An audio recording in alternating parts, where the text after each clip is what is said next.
What's up, guys? So this kind of video is one that I've wanted to do for a while now, and in fact it's one of the reasons that I even started doing YouTube to begin with, which, by the way, is a channel literally named Me Talking. So the irony isn't lost, and for whatever reason, actually now that I think about it, and maybe this will surprise some people, maybe it won't, but I actually get very nervous before I record.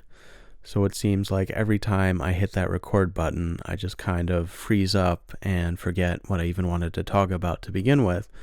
But I just sort of had a moment to myself where, you just realize that if I'm not practicing these things, if I'm not pursuing it, like, how am I supposed to get better? So that's why we're here.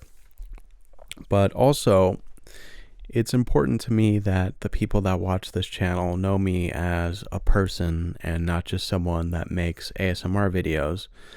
And people's personalities is one of the main reasons that, I watch their content to begin with.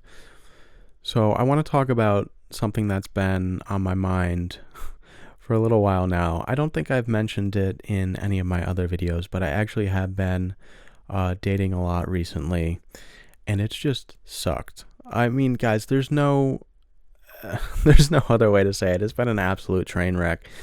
And I think that no story better encapsulates what I'm talking about than one that just happened to me literally today, earlier this morning.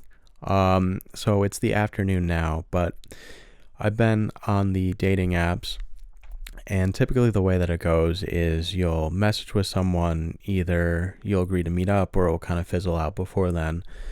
So this person, it was sort of a low stakes first date, just getting coffee, meeting up, spending a little time with each other, seeing there's something there, and then, you just kind of can take it from there.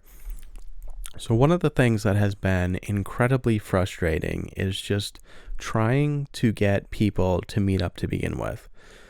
So originally we had planned for yesterday in the morning around 10:30. 10:30 kind of rolls around. She messaged me and said, "Hey, I'm getting kind of busy. Like, can we reschedule for tomorrow?" So I said, "You know what? That's fine, no problem. Like, let's push it tomorrow. I'll be available. Just let me know." So today rolls around, and I sent her a message a little bit before then. I was like, "Hey, are we still on for today?" And then nothing. So I'm just kind of setting up for some other videos that I'm doing.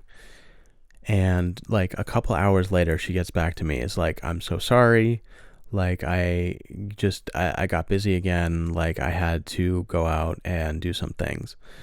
It's just like, I'm not a difficult person to work with. Like, I'm pretty understanding. Let me know what's going on. And I feel like we keep circling back to, especially on the dating apps, of it's hard to build this foundation with people when you just don't have a history. Like, typically the way that I've dated people in the past is either I'll meet them out, doing something, or through other people that I know, and you just kind of, over maybe a couple weeks, a couple months, you get to know them and you get to sort of build on your mutual interests, and then it just sort of happens more organically that way. And maybe just with the dating apps, it's hard to capture this sort of organic relationship in, maybe, I guess you could call it, an unnatural way of meeting. But it can work, and it's worked for me in the past, but I just feel like, I don't know whether it's COVID or whether it's just like it's been so long, but maybe we've just like forgotten like how to date. So I just don't know what's going on, and it's just incredibly frustrating. So maybe you guys are out there, you're dating as well, and you're sort of finding the same thing. So I guess really what this video is about is just me venting a little bit about it, because I don't know. At a certain point, I just don't know what to do. And I feel like at this point in my life, a lot of people that I know are in serious relationships or they're getting engaged, which is great for them. And I wouldn't say that I feel a pressure to be in a relationship with someone or anything like that. It's just for the first time in my life, I've just felt like I'm ready to really meet someone. I'm ready to really be myself, really, I don't know, to just really put myself out there and see what happens. So to just like do that over and over and over and over and over again, and then just to not have it work out in like a spectacular amount of ways has just been, I don't know, it's run the gamut of emotions. It's been upsetting. It's been frustrating. Like, I'm just trying not to let it get to me and just kind of keep moving. But I will say there's been some positives too.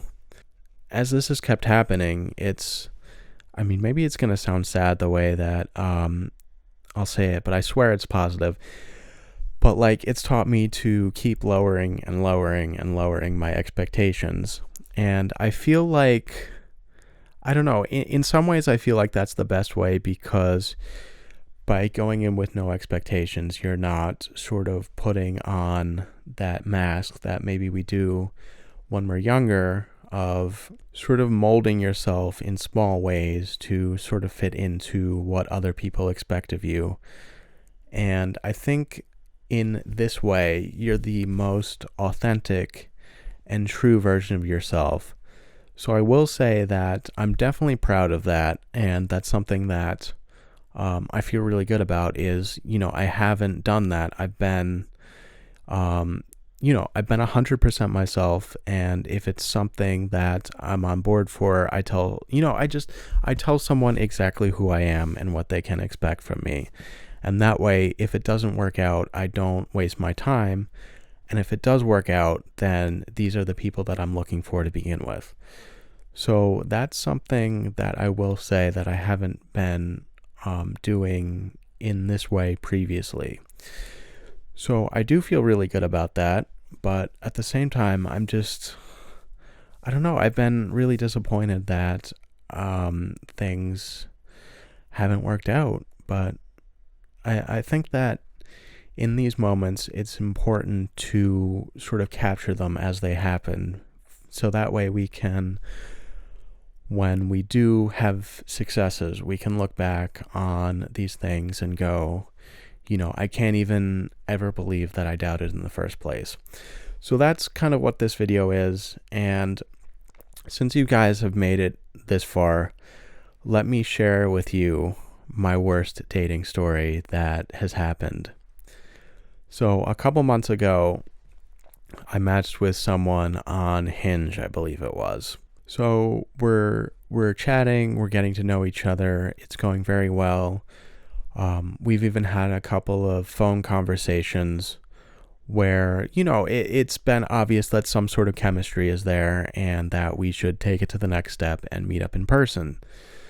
So it's, I think this was in September, but we agreed to one Saturday meet up in one of the parks fairly close to here that's very nice, and just kind of take a walk around, get to know each other.